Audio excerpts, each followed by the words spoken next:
साथियों, आज हम भारत पर अरब आक्रमण जो कि नवीन शर्मा सर द्वारा नायक फाउंडेशन बैच है, जिसमें इतिहास की क्लासेस कराई जा रही हैं, उसका हम आज रिवीजन करेंगे। तो जिसमें सबसे पहले हम पढ़ेंगे भारत पर अरब आक्रमण, जो कि पहली क्लास है। इतिहास इति प्लस ह प्लस आस। हिस्ट्री इसका मतलब है ऐसा हुआ था, यानी इति का मतलब ऐसा, ह का मतलब हुआ और आस का मतलब था। इतिहास के जनक हेरोडोटस, सही बात है। और इतिहास का विभाजन 3 काल में हुआ है, जिसमें पहला है प्राचीन काल, और दूसरा है मध्यकालीन, और तीसरा है आधुनिक।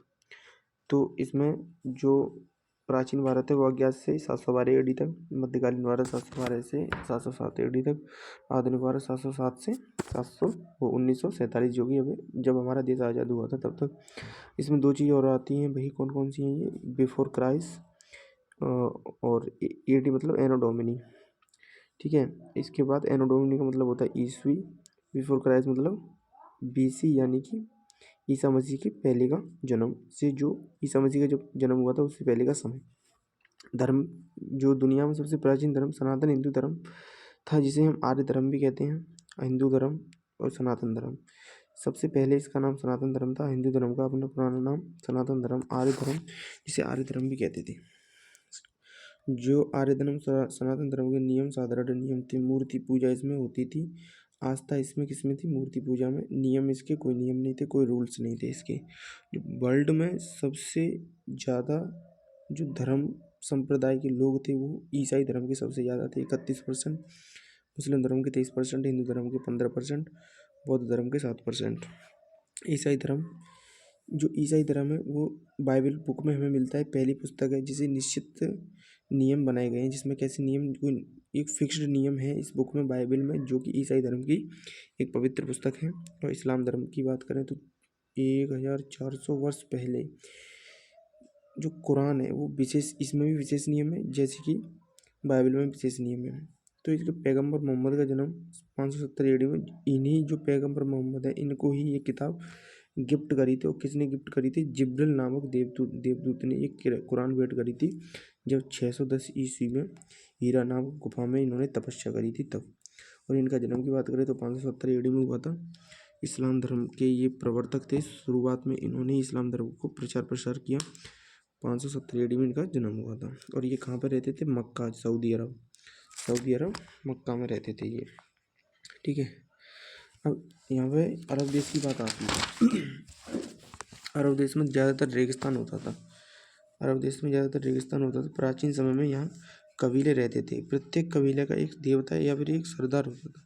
यही पहले काबा, सऊदी अरब में एक जगह है काबा, यह प्रसिद्ध जगह है। यही काबा में 360 मूर्तियाँ थी। यहाँ पे 360 मूर्तियाँ थी। और जो 360 मूर्तियाँ थी ये इनकी जिम्मेदारी थी, ये कुरैश परिवार को दी गई थी। तो कुरैश परिवार में जो जन्मे थे वो थे पैगंबर मोहम्मद। बट जो पैगंबर मोहम्मद थे ये इन मूर्तियों के विरोध में थे, ठीक है। और ये बहुदेववाद प्रथा जो चलती थी वो कहाँ पर चलती थी? यही अरब देश में ये बहुदेववाद प्रथा चलती थी।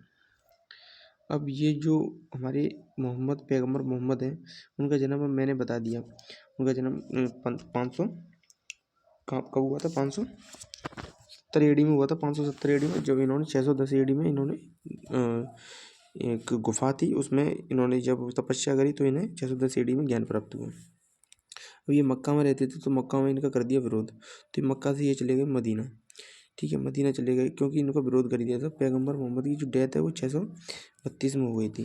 अब यहाँ पे मैं एक चीज़ और बताऊँ, यहाँ पे जो विरोध होने के कारण ये मदीना चले गए थे। यहीं से अपनी सेना बनाकर फिर दोबारा मक्का पर इन्होंने आक्रमण कर दिया। जो 629 में इन्होंने दोबारा मक्का पर आक्रमण किया था। 629 में मक्का पर आक्रमण किया था, फिर ये जीत गए थे मक्का को, और 632 में इनकी डेथ हो गई थी। अब इनके बाद, इनकी डेथ होने के बाद ये 4 खलीफे थे जो इनके शिष्य थे, इनके उत्तराधिकारी कह सकते हैं उनको। तो इनका कार्य ये अपने आप को खलीफा मानते थे। जो 4 इनके बाद जो सदस्य हुए इनके, जो इनके साथ रहते थे, वो जो मक्का पर पैगंबर मोहम्मद के साथ रहते थे, इन्हीं में थे 4 खलीफा थे। तो पहला खलीफा का नाम क्या है? उमर। पहला खलीफा है अबू बकर, फिर दूसरा उमर, तीसरा उस्मान, फिर चौथा अली, ठीक है। अब जिसमें जो अबू बकर वो पहले खलीफा था, उसके बाद ये 300 वो 632 में AD में, और फिर उसके बाद 634 AD में उमर रहा, 644 में उस्मान, और फिर अली रहा 556 से आगे तक। अब यहाँ पे जो उमर था उसने सीरिया, मिस्र, ईरान को पहले ही जीत लिया था। सीरिया, मिस्र, ईरान को इसने पहले ही जीत लिया था। अब ये जो वंश थे ये उमैयद वंश के थे। कुल इसमें जो वंश थे उमैयद वंश में कितने वंश थे? 37 वंश थे। और जो वंश यहाँ पे एक था उमैयद वंश, इसमें कितने वंश थे?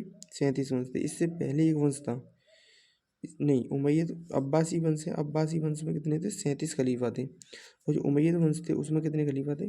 उमैयद वंश में 18 खलीफा हुआ करते थे। यहाँ पे ये लिखा हुआ है उमैयद वंश में 18 खलीफा। और जो उमैयद वंश के बाद जो उमैयद वंश का खात्मा कर दिया था अब्बासियों ने, तो अब्बासियों के कितने खलीफा होने लगे? 37 खलीफा। इनका केंद्र कौन सा बन गया? फिर बगदाद बन गया। ठीक है। अब जिहाद इस्लाम को न मानने वाले के खिलाफ, जो जिहाद का मतलब होता है जो इस्लाम को नहीं मानते थे उनका। अब जो इस्लाम को नहीं मानते थे उनको क्या करते थे ये? या तो इस्लाम कबूल करवाते थे, नहीं कबूल करते तो इनको मार डालते थे। कौन? खलीफा लोग। अब जो खलीफा थे उन्होंने अपना साम्राज्य स्थापित करने के लिए फ़िलिस्तीन, दमिश्क, साइप्रस, सीरिया, मिस्र पर कंट्रोल कर लिया। फिर उत्तरी अफ्रीका पर कंट्रोल कर लिया। स्पेन, पुर्तगाल, फ्रांस जाकर रोक लगी। फ्रांस में जाकर रोक लगी। फ्रांस में जाकर जो रोक लगाई वो किसने लगाई थी? वो टूर्स का वार हुआ था। चार्ल्स मार्टेल थे जो फ्रांस में एक शासक थे। Charles Martel.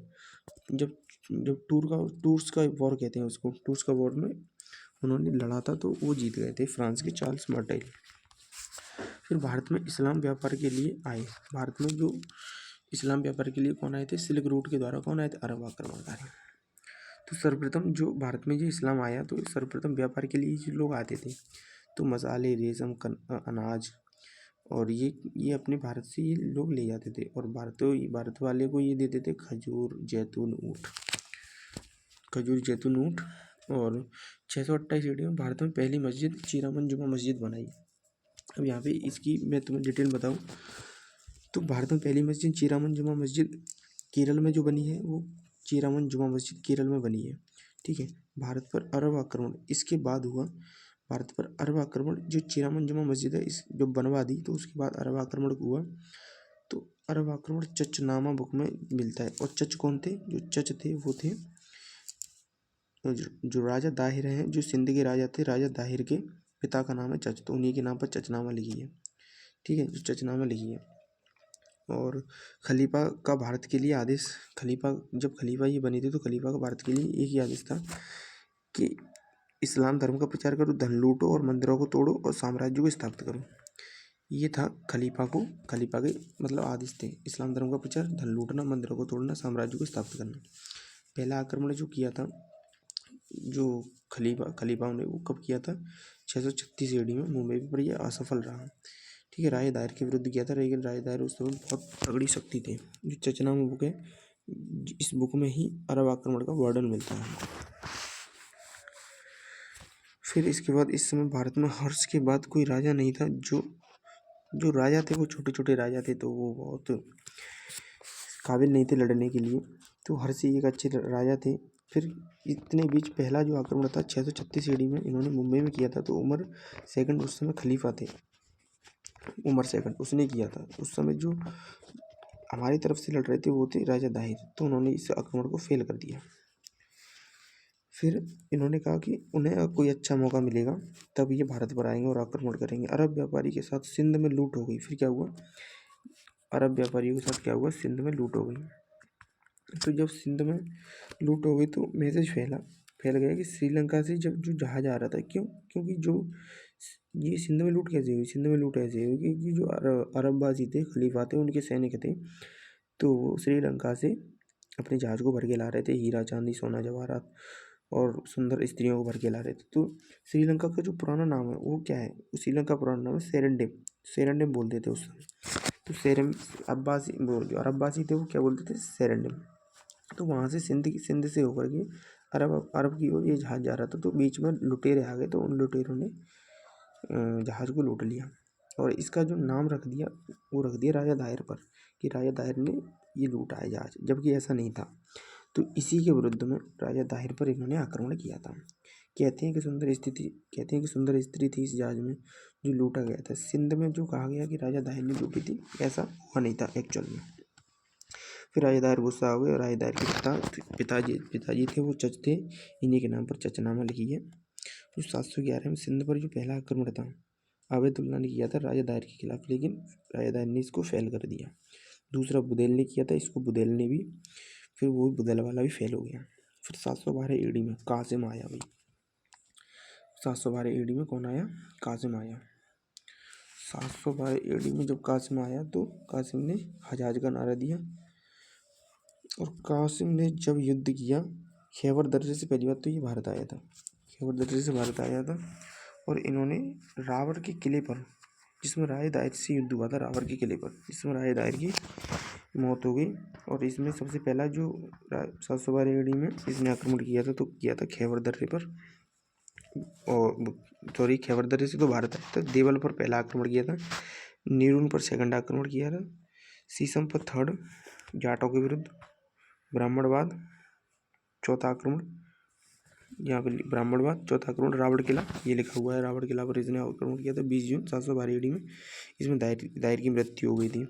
दाहिर की बेटी और 2 बेटियां थी दाहिर की, इनमें से पहला नाम है परमिल, दूसरा नाम है सूर्यमला। तो पत्नी परमिल और सूर्यमला को खलीफा के पास भेज दिया गया। वालिद 715 में खलीफा था, जो खलीफा था वो कौन था? वालिद था। ठीक है, इतने समझ में आ गई। कासिम ने सिंध पर जजिया थोपा था। एक बात और, कासिम ने सिंध पर जजिया थोपा था। टैक्स नॉन मुस्लिम पर, जो नॉन मुस्लिम थे उन पर जजिया लगता था। ठीक है, और कितना टैक्स लगता था? ईसाई यहूदी जिमनी पर 2.5% टैक्स जजिया का लगता था। मूर्ति पूजते थे उनको काफिर कहते थे, और ईसाई और यहूदी थे उनको जिमनी कहते थे। तो मूर्ति पूजकों को तो इन्होंने मार दिया था, जो जजिया नहीं स्वीकार करते तो मार दिया था। तो ईसाई यहूदियों से कह दिया था या तो तुम देश छोड़ के चले जाओ या फिर इसको स्वीकार कर लो। तो वो स्वीकार करते थे तो उनको फिर भी 2.5% टैक्स देना होता था।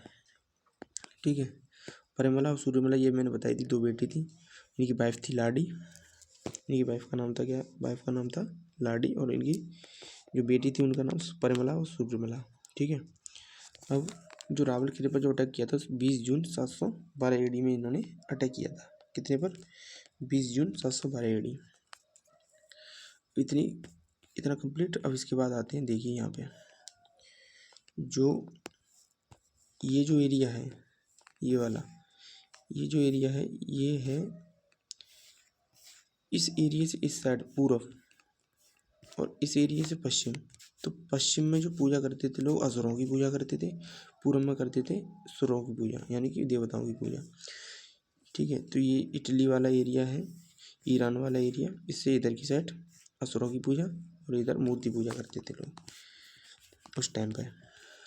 अब ये वर्ल्ड मैप देख लीजिए, वर्ल्ड मैप है। और इसके बाद खैबर दर्रा ये रहा, इस खैबर दर्रे से मोहम्मद कासिम भारत आया था, भारत पर आक्रमण किया था उसने। और ये सिंध प्रांत है, जब इस सिंध प्रांत का राजा था राजा दाहिर, और यहाँ पर मैंने अभी तुम्हें बताया खैबर दर्रा था। ठीक है, अब इसके बाद ये पूरा अखंड भारत था उस टाइम का, ये पूरा भारत, ये हिंदूशाही राजा जो यहाँ पर राज कर रहे थे उस टाइम पे। और ये जो उस समय का अफ्रीका का जो क्षेत्र था, जो कि कंट्रोल किया था किसने? अरबों ने कंट्रोल कर लिया था, अपने हाथ में ले लिया था अफ्रीका का, उत्तरी अफ्रीका पूरा। अब यहाँ पे कुछ क्वेश्चन बनते। पैगंबर मोहम्मद ने किस शताब्दी में इस्लाम धर्म की स्थापना की थी? क्योंकि इस्लाम धर्म की स्थापना कब करी थी? 610 ईस्वी में उन्हें कुरान बुक मिली थी। ठीक है, तो 7वीं शताब्दी थी वो, 7वीं शताब्दी। ठीक है, पैगंबर मोहम्मद की मृत्यु के बाद उनकी बातें या दिन प्रतिदिन की शिक्षा उनके अनुयायियों द्वारा संकलित की गई और उन्हें हदीस कहा गया। ठीक है, हदीस कहा गया। पैगंबर मोहम्मद का जन्मदिन मील अल नबी के नाम से जाना जाता है, मील अल नबी। में से किसने 712 ईस्वी में भारत पर आक्रमण किया था? तो मोहम्मद बिन कासिम ने, मोहम्मद बिन कासिम।